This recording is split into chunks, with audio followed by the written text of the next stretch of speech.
Okay, guys, I'm here today with Gordon Ryan. Huge honor, guys. Gordon, I think we don't even need an introduction. Probably no, for sure the best no-gi grappler in the world nowadays. He just won the ADCC double gold, and we just shot an entire structure with him all about the turtle position. So he likes to call this like the Jiu-Jitsu versus wrestling, understanding the turtle position. So how is that, Gordon? All right, so when we talk about turtle position in our sport, we have to understand that there are key differences between playing turtle/referee position in jiu-jitsu and playing with wrestling. In wrestling, the offensive player's goal is to expose their partner's back to the floor, okay? So if he's down on his elbows, my goal is to expose his back to the floor while not giving myself any back exposure where my back hits the floor and then I get pinned, okay? His goal is to not get turned over and to try to stand up and get away from me. In jiu-jitsu, we have a much different set of goals. For me, I'm trying to expose his back to myself, which I already have done. It's not an issue for me to knock him down, for example, and fall to my back, where my back is on the floor for extended amounts of time, where I can go in and put hooks in and attack my partner.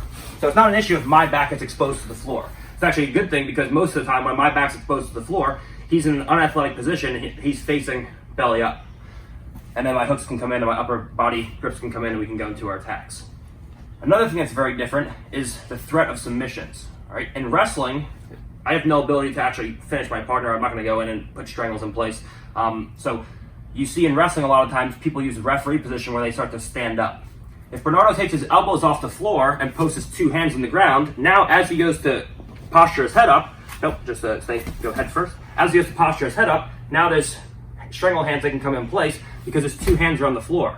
The second his elbows come off the ground, now there's an ability for me to come in and put strangle hands in place. That's no good.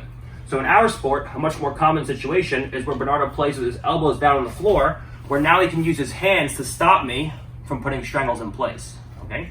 So the key differences between jiu-jitsu and wrestling when you're attacking turtle position is, number one, my partner is trying to stop me from creating back exposure where his back touches the floor for any amount of time. My goal is to expose my partner's back to me and not expose his back to the floor. He wants his back on the floor in jiu-jitsu and I want his back exposed to me. It's the opposite in wrestling. There's no penalty for me falling to my back and having my back on the floor for extended amounts of time, and there's a threat of submissions, whether it's submissions on the legs, the arms, or the neck.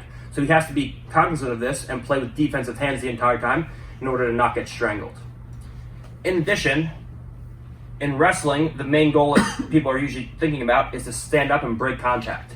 In jiu-jitsu, we also have to worry about someone rolling to guard and putting us back in a guard where we lose all ability to take our partner's back. So for example, if I'm attacking turtle position, Bernardo can not only just stand up, which he can do in wrestling and jiu-jitsu, but if he shoulder rolls over his knee or shoulder, for example, and goes to put me back in guard, good. Now, I lost all ability to take his back, all right? So there's moves that we're using to attack turtle position, which are derived from wrestling, but they're very different in terms of what my goals are offensively and what my opponent's goals are defensively. Now, when we're playing in a turtle position, we have to understand that my partner can play in two different situations. There's two scenarios my partner can use. He can use a closed turtle, where his elbows and knees are close together, like so, or he can use an open turtle, where his elbows and knees are based out wide. Nope, just like this. Good, like so. When my partner plays with an open turtle, where his knees are separated and his hands are wide, it makes it incredibly easy for me to start to insert my hooks, number one, or my upper body grips, number two. But it's incredibly difficult for me to start off balancing him down to a hip. When Bernardo plays a closed turtle, now it's very difficult for me to insert my hands or my hooks, but very easy for me to start knocking Bernardo down to a hip and off balancing him, okay? In our sport, a lot of the times you see closed turtle because his goal defensively is for me to not put my legs in, my hooks or body triangle in, and score points on him. All right, so a lot of times you see people with good elbow to knee contact where you can't knock or you can't insert your hands, you can't get backhand arm, you can't insert hooks in place. So that makes it very easy to knock my partner down. So a lot of times when your partner's playing closed turtle, and one of the goals that we have is to knock our partner down to unathletic positions. Right now, Bernardo's in a relatively athletic position where he's one step away from stepping a leg up and getting up and running away from me, or moving around and rolling into guard. He can do all kinds of escapes from here. But when I knock my partner down to an unathletic position, like so, down to a hip, now I have a path of known reactions. I know exactly what Bernardo has to do to recover. He's in a very unathletic and vulnerable position right now. I know that if Bernardo falls down to his shoulder, for example, and tries to face me, now he has to accept the top pin. We're now putting him in side control or mount or north-south or what have you. If Bernardo stays on his elbow, now he can come in and lock a backhand and arm, and I can start to insert my top hook and go in and take his back and then pull him to a further unathletic position where now we're both belly up and I have the potential to take Bernardo's back. Or, if I knock him down to a hip, he has to move back to a turtle position, and that requires a scissoring of his legs. Where I know that if Bernardo keeps his right knee into his chest and he tries to get up in this direction, if there's no weight on Bernardo's hip, he can easily just get back up. But if I put weight on Bernardo's hip, I know for a fact that he has to scissor his legs. It is physically impossible for Bernardo to get back to a turtle position with weight on the hip without scissoring the legs. If he tries to keep his right knee into his chest and get up, it's impossible. He has to shoot the right knee away from his chest and scissor the legs, and now I can't hold him down, but as he goes to get up, I know that he's opening up the turtle. Now it gives me the ability to insert my first hook. So our goal is to knock our partner down to unathletic positions, to incrementally insert our hooks or a backhand and arm, and then move from there to insert the rest of our two hooks and go in and attack our partner's back. If our partner's in an open turtle, now our goals are a little bit different. We can't knock our partner down initially, but we can insert our hands to start going into attacks on our partner. Where now we can use the grip on my partner's upper body to start knocking him down and going into all of our attacks from there. Okay? So just a little recap, the main differences between playing turtle in wrestling and jiu-jitsu is, number one, our goals are drastically different.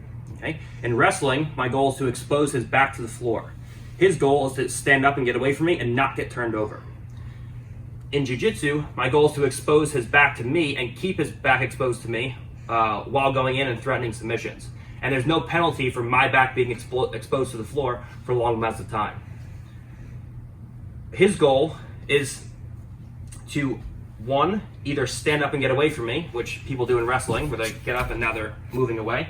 Or two, another problem that we deal with in jiu-jitsu that we don't encounter in wrestling is people rolling to a guard and sitting and facing you. Okay? So not only do we have to worry about them sitting away and rolling over either shoulder to a guard, we also have to worry about them standing up and away from us. Okay? When I go to attack a turtle position, it's very different in the fact that Bernardo can't use a referee position for long amounts of time and take his elbows off the floor and put his hands on the ground, because now there's threats of submissions. All right, so most of what he does has to be down here defending me from going in and immediately strangling him.